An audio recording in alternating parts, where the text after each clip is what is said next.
Hey, this is Geoff Gannon, and you're listening to the Focus Compounding Podcast. This is the podcast where Andrew and I talk general investing concepts. To learn about specific stocks I like, go to focuscompoundinggazette.com. That's focuscompoundinggazette.com, and enter your email. Once you enter your email, you'll start getting one free 2,000-word stock write-up a week. Andrew and I also manage accounts for clients. To learn more about our managed accounts, email Andrew at info@focuscompounding.com or text or call Andrew at 469-207-5844. And now here's Andrew with your regularly scheduled podcast. Welcome. How's everybody doing? Hope you are doing well. Andrew Kuhn, Focus Compounding Podcast. Jeff, introduce yourself. Geoff Gannon, Focus Compounding Podcast. Focus Compounding Podcast, sitting here with our Focused Compounding mugs. We hope everyone is having a great day. Hey, we're in New York right now. If you would like to meet up to talk about stocks or meet up to learn a little bit more about our managed money portion of the business, reach out to me, info@focuscompounding.com. So in today's video, we are going to be revisiting the world's greatest book, The Intelligent Investor. Yes. And we're talking about it because I actually did a recent YouTube video where I was joking and I held up Security Analysis and The Intelligent Investor and said, if you can't fall asleep, read these two books and it'll put you to sleep. But I did say that there's two important chapters in that book, and I said chapter 8 and chapter 9. We talked about chapter 8 last week, which was Mr. Market. Chapter 20 is the one we're doing now. And we're doing chapter 20 right now, which is margin of safety. Did I say the wrong thing? 9, but that's fine. Okay, all right, good. So we're talking about margin of safety, which is obviously a great topic when it comes to value investing.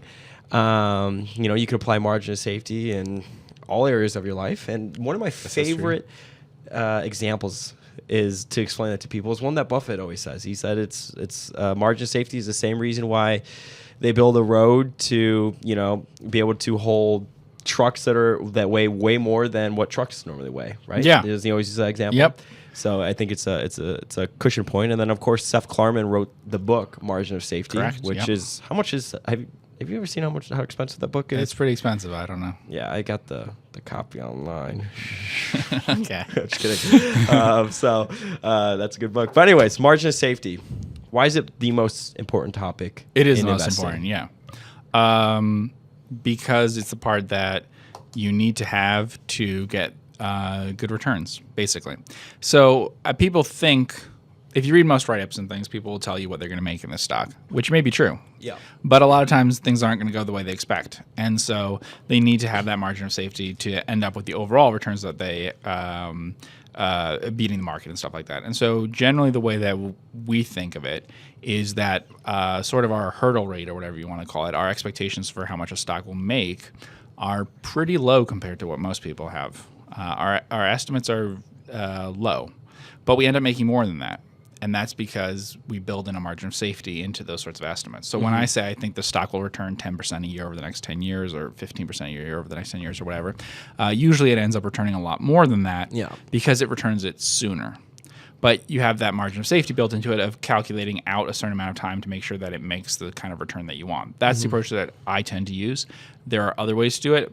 Graham generally talks in terms of like nets and things like that, and I've bought those too. But it's so. Let's use some examples from things that we've owned in the past, right? So Maui Land and Pineapple. MLP. Right. We own that stock and we bought it at probably maybe 50%, do you think, or 40% of probably what the land's value was. Yeah. And that's just the residential land. It also owns some other land. We just said that land's not worth anything. It was making a tiny profit. We said, don't worry about the profit. And then we just took the amount of value that the land would have on a per acre basis by trying to figure out what land per acre is worth in West Maui where they have that land. Yeah. I think the books were valuing it at like what, 2 or 3, or like it was valued at in the market. Yeah. I don't remember, 250,000, something like that. Yeah. It's been valued less than that at times. Yeah. And we would estimate probably $500,000. Everyone that we spoke to pretty much said if you could buy any piece of land up here for $200,000 to $250,000 per acre, that's like a steal. They said it doesn't go for less than $500,000 to $600,000 easily, like being very conservative. Right. So But there's your margin of safety. There's your margin of safety, but there's lots of things that can go wrong with the business. So in a lot of write-ups, they don't take that into account. Sure. One, the time can take a really long time. I think their development plan is for 20 years, so that's a long time. 2, they don't have all the capital they need to do it. Yeah. So they'd have to borrow, or they have to issue shares, so they have to sell off land or whatever to be able to do any developing themselves, or they have to sell it to someone else who can develop it. So those are the risks. But you build in that big margin of safety, and then you have a success that way. I've bought tons of stocks where I've paid no more than net cash for the company. We're bidding for one right now where that's the case. And I like the business. But the idea is you don't pay anything for the business. You just pay for the cash. Yeah. And the business is what you get for free, and it'll turn out to be a good return. I still like the business. I wouldn't buy it for just a box of cash that doesn't have a business I like attached to it. Yeah. But I find a business that I like enough and cash, and they're together in the same company, I buy it. I've done that a bunch of times. It's tended to work out well. The worst case, I think it's worked out about as well as the market. The best case has been 5 times the market, you know? Sure. So they're not that common, but that's a really big example of margin of safety, you know? It's those sorts of things. Like a good Graham example of margin of safety is there's a stock I was looking at recently where probably based on the market price, the earnings would justify it. So let's say a stock in that country might trade for 12 times earnings or something. Well, the stock is probably trading for 12 times its normal earnings.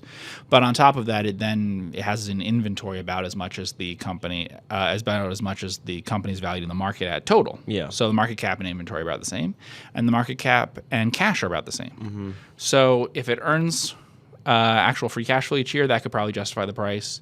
The inventory alone could probably roughly justify the price, and the cash alone could probably roughly justify the price. It owns some buildings too, some property.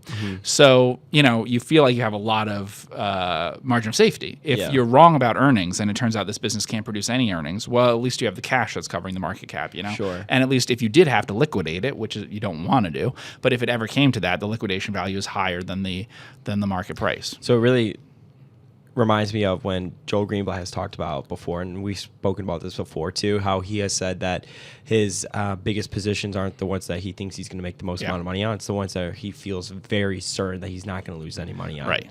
So what do you think people think about, because other value investors are, you know, I feel like we're in this weird stage of investing where, you know, a lot of people are buying like, you know, the bigger companies like Facebook and Amazon and Google and all those. How do you think they're thinking in their head about margin of safety? Is it the stock's just going to continue to go up? Because it's a lot different than the way that you just described it to me of, okay, well, if earnings don't produce, well, at least they have enough cash in the bank to cover the market cap today. Right. You know what I'm saying? Yeah. So I think they're counting on that they know how good the business is and how long it'll last in the future. I'll give you an example with something that has no assets.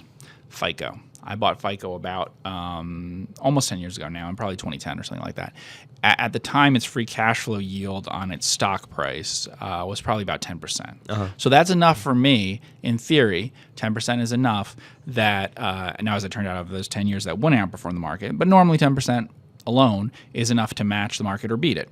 So if you find something with a 10% free cash flow yield, you don't need growth. You buy that stock, you hold it for 10 years, it'll either spend that 10% free cash flow buying back stock, paying dividends, or it'll pile up the cash over the 10 years, and at the end of the period, you'll have all your money back. So a 10% yield is enough on its own. You don't need growth. So I bought it thinking there's a huge margin of safety because I think FICO will grow because that was probably the lowest, 2010 or so, probably the lowest point in the credit cycle in terms of how many credit checks would be run and things like that, how many credit scores would be needed. They make money on every transaction. So they make a small amount of money every time a credit report is scored for somebody, right? So it's the smallest number of people having loan applications and things like that. It'll grow. But I didn't factor in growth. So you have a margin of safety because your growth is going to get you a better return. But if it didn't grow, then you would still have a return. And so the real reason I bought it, though, in that case, is they were buying back their own stock. And that changed in a big way. If they had that same 10% and they said, we're going to do something totally different we've never done before, we're going to acquire other businesses, there's no margin of safety in that. But a margin of safety in buying back their own business when it's a credit scoring business. And honestly, if I said credit score, you would say, oh, you mean a FICO score? You don't know what the other credit scores are. Business. I mean, it's very well known. Yeah. So it's the same sort of thing. And that would be true in Coke or whatever if it was trading at 15 times earnings. But if it's trading at 35 times earnings, I don't see the margin of safety. Does it kind of remind you of Monish Paprais, heads I make money, tails I don't lose much? If you ever read the book, it's like exclamation point. That's the way I read it in my head. He does say that, yeah. But that's a good philosophy to think about because, but again, though, I feel like that's different than a lot of people that are investing in, like, for example, like Google or Netflix or all these other companies where they're really betting on just future the price going up, essentially, which everyone's betting Yeah. on that. But at least in this philosophy, you have a little bit more of a margin of safety. Yeah, you and know? that's a different approach to it where they could be right on the probabilities. The payoff is so big Totally. that you could be right that way. But if you're wrong, it doesn't take much being being wrong by much to make it so you're no longer having a positive return at all. Now, what are your thoughts on the market turning when you have a significant margin of safety? So you buy FICO, Yeah. it's got a 10% free cash flow yield. You know, over time, 10 years, you're at least going to get your cash back. Right. If there's growth, that's Yes. the cherry on top of the cake. If they buy back their stock, that's also very good. Yes. What happens hypothetically if the market turns? At about the same point, I bought a stock where it kept going down. IMS Health. You bought when the market was going down? Probably from the time I bought it, the market kept going down for 3 months or so. I probably bought it in January of 2009. Now, did the stock so that's a keep year getting cheaper? earlier than FICO. Or did it? It got significantly cheaper. Really? Also because in 2008 election, Obama had won, so there was expectations about some stuff about healthcare changing. yeah. And the market was also down a lot in the first couple months. I don't remember exactly if the market was down through March of 2009 or something, but probably. So yeah, it went down. The stock went down a bunch. I sold other stocks to buy more of it. I sold some Berkshire Hathaway to buy it. And then how'd that do? It was taken over by a private equity within a year or so. Oh, really? Yeah. It's gone public again under a totally different name. Really? Yeah, it merged with some stuff and went public under a fancy name. Interesting. So, yeah. But a wide moat company, it went down. It was buying back its own stock, had a high free cash flow yield, so I liked it, and I bought more of it. And I sold some other stuff to buy more of it, yeah. So, yeah. So, I mean... Is that something that you look for, or you look for to identify companies where you could invest, I guess, and have a margin of safety is free cash flow yield? Because essentially, yes. you know, And if they have... So if somebody listening were to, let's say, want to screen for companies to sort of scrub through and look for, what would you give them? Number one for margin of safety is number of consecutive years of profitability. Yeah. That's definitely number one. Yeah. Number two is low debt. Okay. Low total liabilities, actually. So it's hard for a company to go broke if it generates cash every single year. It's hard to screen for free cash flow for various reasons. So profit works fine. Yeah. But in general, you want a business that has free cash flow every single year. And there are businesses like that. There are businesses that have had positive free cash flow for 50 straight years. Sure. Among big businesses, they're all the blue chips you'd expect and stuff. You know, I don't know the last time that Microsoft didn't have free cash flow. But then you want a low level of total liabilities, so it can't go broke. And then you want something that you find it hard to believe that they would lose a lot of business quickly, which usually means a very high customer retention rate. Sure. Yeah. Durable. Right. Durable. Which is, yeah. So those two companies, FICO and IMS Health, generally once someone starts using them, the transaction volume might be lower, but companies don't generally stop using them. Have you found from your experience, because these companies are trading cheaper, that there's some sort of issue going on within the business at the time, hence the reason why it's trading cheap? Or There's usually some sort of category that people hate at that moment. I also bought an ad agency at that time. So you can imagine credit, advertising, healthcare. At what, 2010? Those are all hated in sure. that time period. Yeah. Yeah. They were posting some of their worst results. So in it's the more last, so when in terms of margin, some of them, I think ad agencies may have had their worst margin in 30 years then. So well, what gave you the confidence that it was going to revert and not continue? I don't know. Some people ask me questions about that, like, well, could it keep going down? It could keep going down forever. I mean, advertising spending could keep going down forever. I had faith that they weren't losing market share. Yeah. So if you're saying, will ad spending go down every year for the next 10 years? Will the amount of credit scores that people need go down in the next 10 years? Maybe. I mean, maybe it's possible that happened in Japan or during the Great Depression or something. Yeah. It's possible. I mean, Graham had a really hard time. He was on margin. Not in 1929 when he was well prepared for the crash, but a few years later, I don't remember if it was around 32 or so, but there was another leg down in the market when things had been really cheap and a lot of value investors got into things and they went down further. But he was using margin. So if you're using margin at all, then that's you don't have a margin of safety when you do that. Sure. And that's true you notice that I don't buy retailers basically. Yeah. And it's a pretty simple reason why. With few exceptions in the US, they're leasing everything. And if you do the math on how I would say you look at margin of safety, it does not take a large decline in their sales to not be able to cover their rent. So like I mentioned something that's a retailer in another country where I said the inventory, the cash, or each cover it and stuff, Yeah. right? They could, by my math, afford to barely sell anything in their stores, still pay their rent, and if they had to do that for 5 years, they still wouldn't have burned all their cash. Yeah. And their leases all expire within 5 years. Yeah. So if literally tomorrow no one comes into their stores and they had to pay all of their leases out in cash right now, they could do it with their cash on hand, or they could burn it for years that way. You know, they could lose money, but they can afford to. A lot of companies cannot afford to lose money. Most retailers will not lose money for very long at all before they're completely broke. They'll only show a few years of losses and then they'll be gone. Yeah. A bank probably will report its first loss and be gone in the same year. Sure. You know, take an investment bank. They'll have one quarter, we lost money. The next quarter, they'll be insolvent and out of business. Yeah. Well, I mean, that company you're referencing to is being like proactive about like their leases and stuff as well. Sure. Which is what totally you different. need. Yeah. Sure. In case that's something. Yeah, Graham's ideas about margin of safety come from bonds. So bondholders and bonds today have much less of those sorts of things in them than when Graham. What were was bonds investing. yielding when he wrote about them? With this concept? Well, it's interesting. When he wrote about them for Intelligent Investor, incredibly low. So Intelligent Investor, let's see, that was a few years after the lowest bond yields that I can think of. Probably 46 or so had the lowest corporate bond yields until very recently.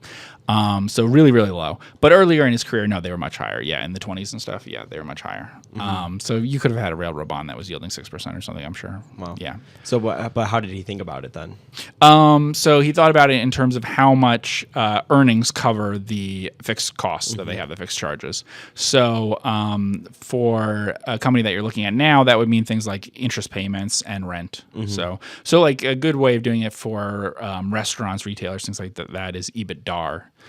Which is earnings before interest, taxes, depreciation, and rent. And then you see how much that covers rent. The idea is not to add that all back together and then value the company on that. It's to look at that and how much that covers things. Same thing with like real estate. What are their cash flows that they have on the building versus how much they actually have to pay in debt. Yeah, how much do they have to pay in interest on the debt? Plus, how much do they have to actually refinance things? So that's the other thing people leave out is you might actually have to refinance it. See, when Graham was investing, there were railroads who had issued 100-year bonds, 30-year bonds. Well, that's very little that's maturing each year. But now you're looking at things where a lot of companies are counting on being able to refinance debt next year or something. That they're only borrowing for a few years before someone could make it so that they would have to repay the debt. And so you have to include that part. You have to say not just how can they cover their interest, but to have a true margin of safety, you have to say and repay the debt. You know, if the debt matures in 2022, you need to find out how they have the cash to pay it in 2022, or you don't have a margin of safety because they have to find another lender to give them the money. Then, What are your thoughts on Seth Klarman and like the way that he invests? Because obviously he wrote the book Margin of Safety. Right. Yeah. I know everybody likes to call themselves a value investor, but he truly invests different, in my opinion, than other value investors. Yeah, do. I think it's more similar to Graham. Much totally. more similar. Yeah. And I much think there's less times like where Buffett. he holds a ton of cash too. A lot of the time, right? Yep. It's much more like Graham and much less like Buffett. And Graham didn't really hold cash, but what he would do is just do tons of merger arbitrage, liquidations, things like that, which are ways that you can. They're not related to the market, and they're usually easier ways to find a margin of safety. Yeah. Yeah, he's. I'd say he's much more like Graham than Buffett. Yes, definitely. And Buffett over time, as he's gotten bigger, has had less and less to do with Graham's sort of approach. Though Buffett does still insist on a margin of safety. Sure. And he rarely pays as much as some people who talk about like the kind of companies he buys and stuff. If you notice, he doesn't pay as much as they might be paying for compounders and things like, he may talk about how much he wants to own those kinds of businesses, but how much did he really pay for Apple versus how much do people pay for like what, 10 or 12 times earnings? Netflix and things like that. Yeah. No, it's very interesting. Well, how do you think, other than that example you gave, that he thinks about like margin of safety when you're managing so much money to the point where he's investing on only 200 companies? Well, the kind of industry. So there's not a lot of like, yeah. And maybe that's to his point. I mean, maybe that's why he's holding like how much in cash right now? Yeah, he's holding a huge amount of cash. And something billion. Yeah. Yeah. The kind of industries he buys into. Yeah. They're very durable, and usually they're things where he can predict that the earnings will be higher in 5 or 10 years. He's put a lot into utilities, into railroads. Those are things with a high margin of safety in the sense that as long as he doesn't pay a high price versus today's earnings, he's probably just counting on being very sure that earnings will be higher in 5 or 10 years. The danger with something that has a high PE now is that not only might it not grow as much as you expect, but it actually can go down the earnings because of competition. Whereas if he's investing in regulated utility, its earnings are not going to go down. Now your upside isn't so big. But we talked about a stock like that to me, which was Monarch Cement. I said not a big upside there, but to me the margin of safety is even at book value there's a margin of safety. Now you could say theoretically, well that's just book. Why shouldn't you be waiting to buy at a discount to book or something? Sure. But to me this cement business in the middle of the United States is so insulated from competition. It's such a durable thing that just to know that you're getting at a big discount to what others would pay for it and at book value, which is very low compared to what actually is invested in the plan and then written off over time, is really cheap. And so I think you could invest on the basis of like normal earnings or something like that in something like cement, but I wouldn't do it in something like oil. That's all, it could be produced anywhere else in the world and suddenly it affects your price. They're very insulated cement prices in the middle of the US. You're not insulated at all if they find oil somewhere else in the world. So you want to be careful about assuming a certain oil price or something, where it's a lot safer to assume a certain cement price in one part of the country. Interesting. So for everybody listening, if you had to give them any advice on a way to think about margin of safety, what would you say? Number one thing is when picking a stock, you want to focus on the top of your list should be a stock that you would feel most comfortable with if the price declined by a lot. Okay. So it's the one that you have the most confidence will work out, even though something has changed with the business. In other words, the company that has the biggest margin of safety is the one that you need the least information about. So if it's a company that, say, they sent you a report once a year with the balance sheet and the income statement and the cash flow statement, and that's all you needed, that's the business you should invest in. If it's something like a retailer where you feel that month to month, you need month to month same store sales, or you don't want to stay in it, there's not a margin of safety there. If you feel you need that, if you need to see comparable store sales on a very regular basis for an investment, that investment does not have a margin of safety. Or, debt. You need to see updates on the balance sheet every quarter, because if you had to wait a whole year, you'd be really concerned about their debt and how that refinancing was going and stuff. There's not a margin of safety there. The less information you need, the less frequently you need it, that's the thing that has the higher margin of safety.